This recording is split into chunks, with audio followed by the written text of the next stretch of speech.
कि आप दो लिविंग रिवर्स को, फ्लोइंग रिवर्स को, जिनके स्रोत जीवित हैं, उनको आप हत्या करने की तैयारी कर रहे हो, उनके अंदर पिलर गाड़ने की तैयारी कर रहे हो, और वो भी 10 किलोमीटर और 15 किलोमीटर। अगर इनका बस चले तो ये FRI के सारा जंगल काट के वहां पे बिल्डिंग बना दे। इनका बस चले तो सर्वे ऑफ इंडिया जो छूटा हुआ है, एक बहुत बड़ा एरिया सर्वे ऑफ इंडिया का, हाथी बड़गला का, उसको भी सफाई करके वहां भी मल्टी स्टोरेज खड़ा कर देंगे। परेड ग्राउंड में आपने कंक्रीट का पूरा जाल बिछा दिया। पूरा MDDA ने और जिलाधिकारी देहरादून जो तत्कालीन थी, उन्होंने जो बेड़ा गर्क किया, सारे रिसोर्ट्स, सारे रेस्टोरेंट्स, सारी बिल्डिंग्स, सारे मल्टी स्टोरेज आपने अलाउ कर दिए उस ग्रीन एरिया में। स्मार्ट सिटी के नाम पर कई हजार करोड़ रुपए का स्मार्ट सिटी बनना था, ढाक के 3 पात। आज आप 5 साल बाद देखिए कहाँ है स्मार्ट सिटी, ढूंढिए जरा। जय हिंद, जय भारत, जय उत्तराखंड। नमस्कार, मैं जय नौटियाल भारत न्यूज़ लाइव में आपका स्वागत करता हूं। देहरादून शहर की सबसे बड़ी परियोजना, लागत करीब 6252 करोड़। जी हाँ, बिल्कुल आप सही सुन रहे हैं, 6252 करोड़ की योजना सरकार लेकर आ रही है, जिसके अंतर्गत रिस्पना से लेकर बिंदाल तक एलिवेटेड कॉरिडोर बनाया जाएगा। होगा ये कि जाम से मुक्ति मिलेगी, ये दलील दी जा रही है। लेकिन दूसरी तरफ इसका विरोध भी हो रहा है, क्योंकि करीब 2600 जो घर हैं वो निर्माण की जद में आ रहे हैं। कांग्रेस इसी को लेकर सवाल उठा रही है, और हमारे साथ बात करने के लिए हैं उत्तराखंड कांग्रेस के वरिष्ठ उपाध्यक्ष सूर्यकांत धस्माना जी। सर, सबसे पहले तो स्वागत है आपका। धन्यवाद। सर, जाम तो एक बहुत बड़ा विषय रहा है देहरादून को लेकर। कहा जाता है रोड्स बड़ी नैरो है, जाम से मुक्ति कैसे मिलेगी? तो बीजेपी एक सॉल्यूशन लेकर आ गई कि भाई 6252 करोड़ जारी कर दिए और एलिवेटेड कॉरिडोर बनेगा, जाम से मुक्ति मिल जाएगी। फिर कांग्रेस को इतनी परेशानी क्यों है, बीजेपी ये पूछ रही है आपसे। देखिए, कांग्रेस को जो आपत्तियां, भारतीय जनता पार्टी की भाषा एक तो बहुत अलोकतांत्रिक है। वो किसी भी विरोध के स्वर को या असहमति के स्वर को जिस प्रकार से संबोधित करते हैं, वो बहुत अलोकतांत्रिक है। हमको परेशानी नहीं है, हमें चिंताएं, और चिंता इस बात की है, आपने अभी कहा कि देहरादून की सबसे बड़ी परेशानी, ये देहरादून की परेशानी कब से हुई जनाब? कब से हुई जाम की परेशानी? देहरादून में जाम की परेशानी राज्य बनने के बाद 9 नवंबर 2000 को उत्तराखंड राज्य बना, और उत्तराखंड राज्य की अस्थायी राजधानी देहरादून बनी। देहरादून में जब भारतीय जनता पार्टी की अंतरिम सरकार बनी और माननीय नित्यानंद स्वामी जी और आदरणीय उसके बाद भगत सिंह कोश्यारी जी 14 महीने में 2 मुख्यमंत्री, जो भाजपा का एक फैशन है मुख्यमंत्री बदलने का, 14 महीने की अंतरिम सरकार में उन्होंने 2 मुख्यमंत्री बदले। उन दोनों मुख्यमंत्रियों को जो मूल काम दिया गया था, उन्होंने वो काम नहीं किया।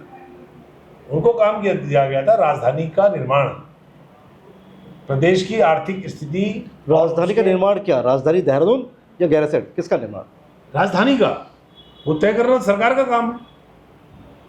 जो उत्तराखंड राज्य के निर्माण के लिए 2 रिपोर्ट्स उत्तर प्रदेश के जमाने में, 2 रिपोर्ट कोई अध्ययन करने के बाद बनाई गई थी, वो रिपोर्ट्स थी विनोद बड़थवाल कमेटी और रमाशंकर कौशिक कमेटी की, और उन दोनों रिपोर्ट्स में ही देहरादून राजधानी नहीं था।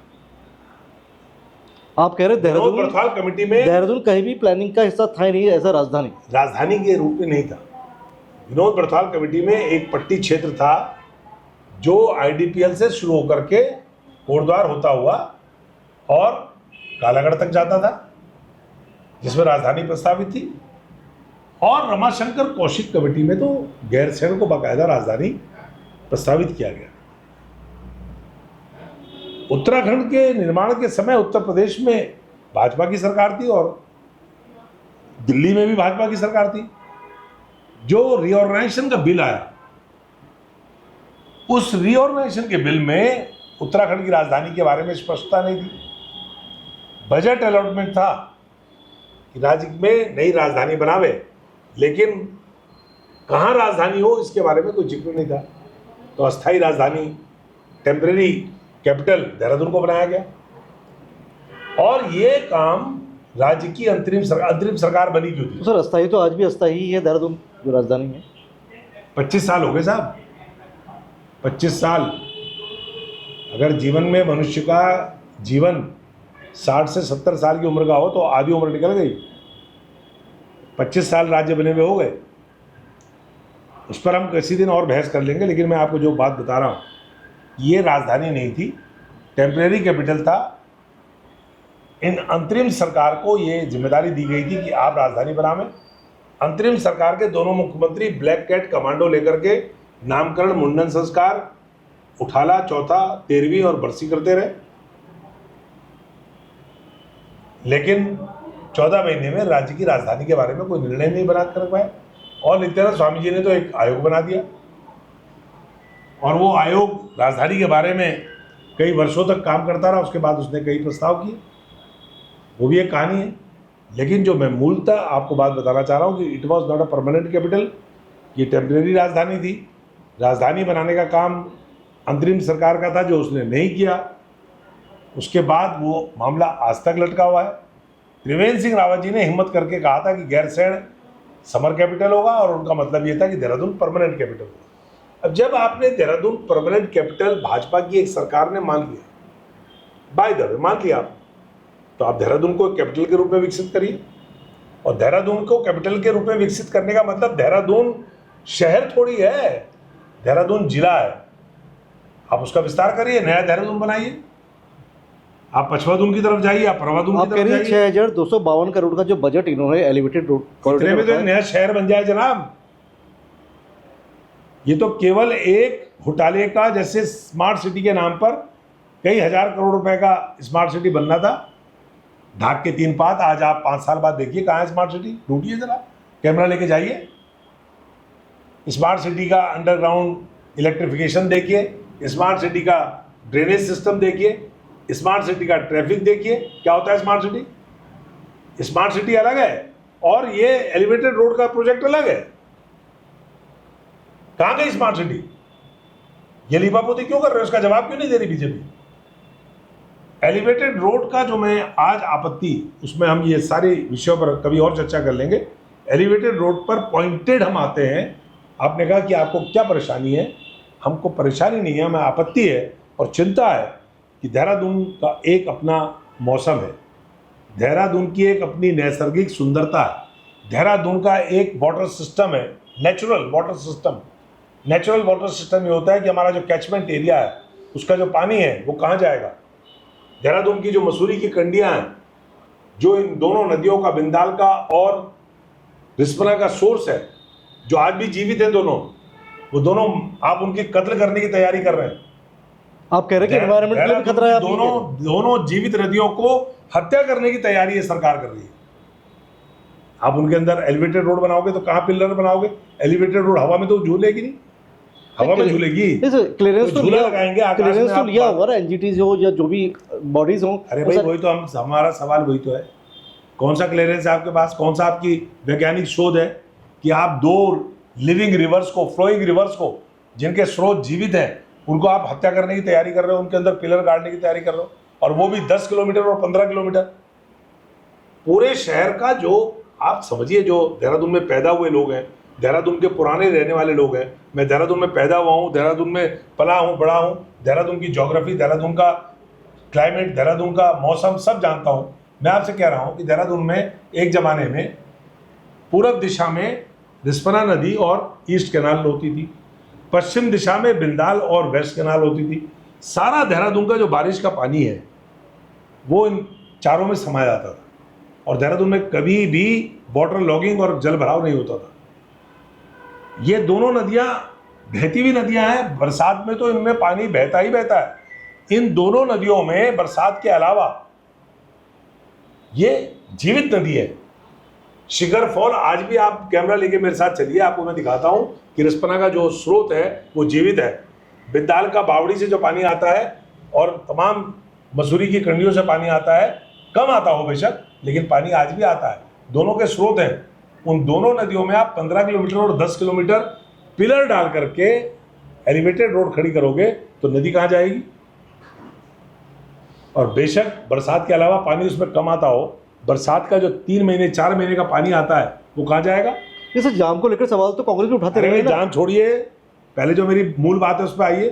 देहरादून का जो नैसर्गिक सौंदर्य है और देहरादून का जो मौसम है, देहरादून का जो पानी है, देहरादून में आपने ईस्ट कैनाल और वेस्ट कैनाल को अंडरग्राउंड कर दिया, सड़क के चौड़ीकरण और यही ट्रैफिक की बहाना लगा करके उन दोनों नहरों को अंडरग्राउंड करने के कारण आज जब बारिश होती है तो आधे घंटे में देहरादून में पानी भर जाता है लबालब।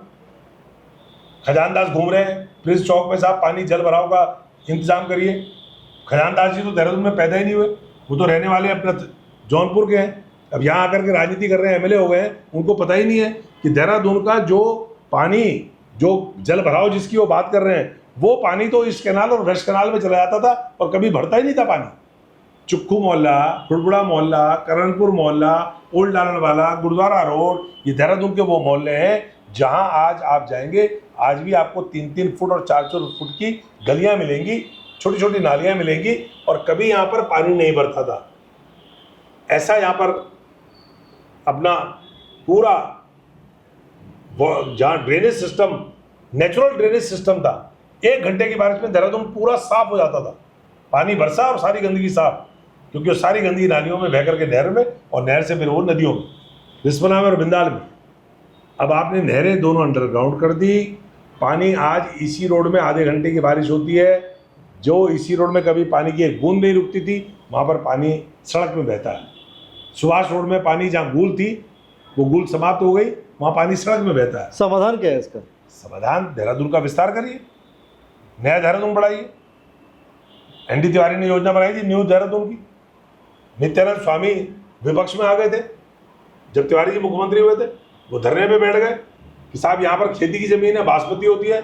आज नित्यानंद स्वामी जी की आत्मा, पुण्य आत्मा, भगवान उनको वैकुंठ धाम दे, उनकी आत्मा को शांति दे, लेकिन उन्होंने कितना बड़ा पाप किया।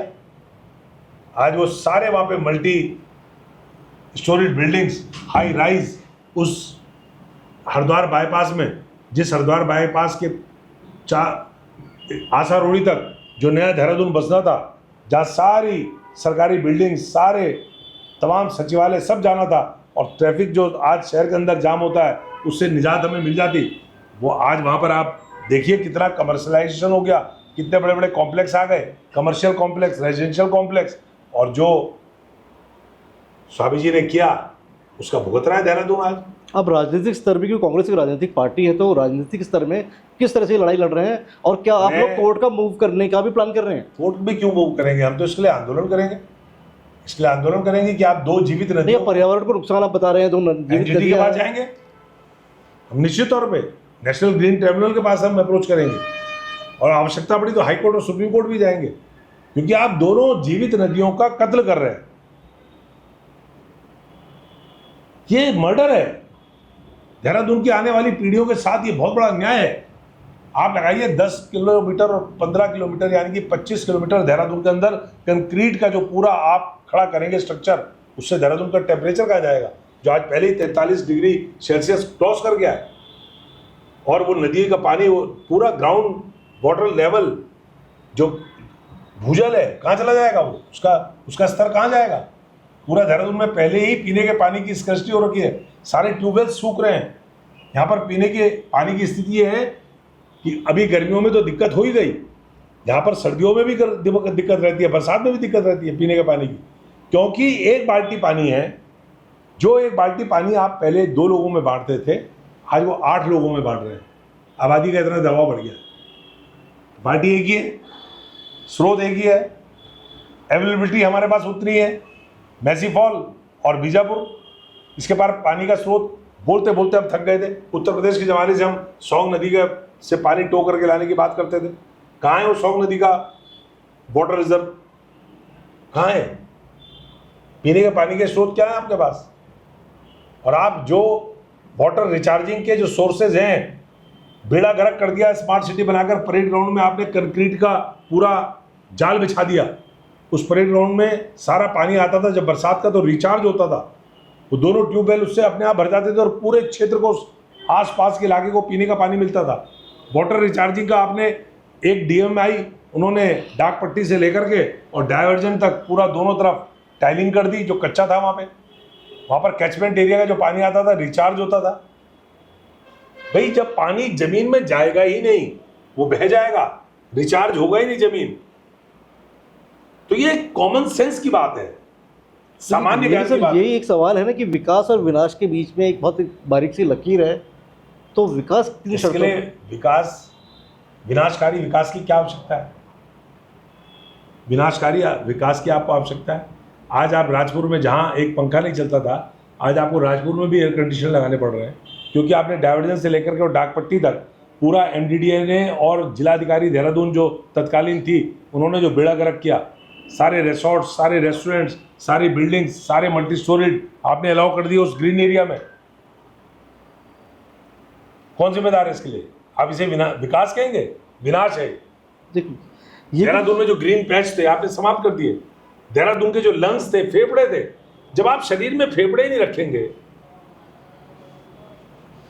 और शरीर को बीमार कर देंगे, फिर आप कहेंगे कि साहब विकास नहीं हो रहा है। कैसा विकास? ब्रीदिंग जोन जो थे देहरादून के, अगर इनका बस चले तो ये एफआरआई के सारा जंगल काट के वहां पे बिल्डिंग बना दे। इनका बस चले तो सर्वे ऑफ इंडिया जो छूटा हुआ है, एक बहुत बड़ा एरिया सर्वे ऑफ इंडिया का, हाथी बड़गला का, उसको भी सफाई करके वहां भी मल्टी स्टोरी खड़ा कर देंगे। अगर इनका बस चले तो जितने हमारे यहाँ आज भी जो बचे हुए क्षेत्र हैं ग्रीन पैचेस, इसलिए तो कानून लाना चाहिए बाकायदा। देहरादून में ग्रीन एरियाज आपने छोड़े कौन से? आपने सारा सत्यानाश कर दिया। मसूरी देहरादून विकास प्राधिकरण काहे के लिए बनाया था? एक नियोजित विकास के लिए, प्लान्ड डेवलपमेंट हो। आपने तो डेवलपमेंट की जगह आपने विकास की जगह विनाश कर दिया।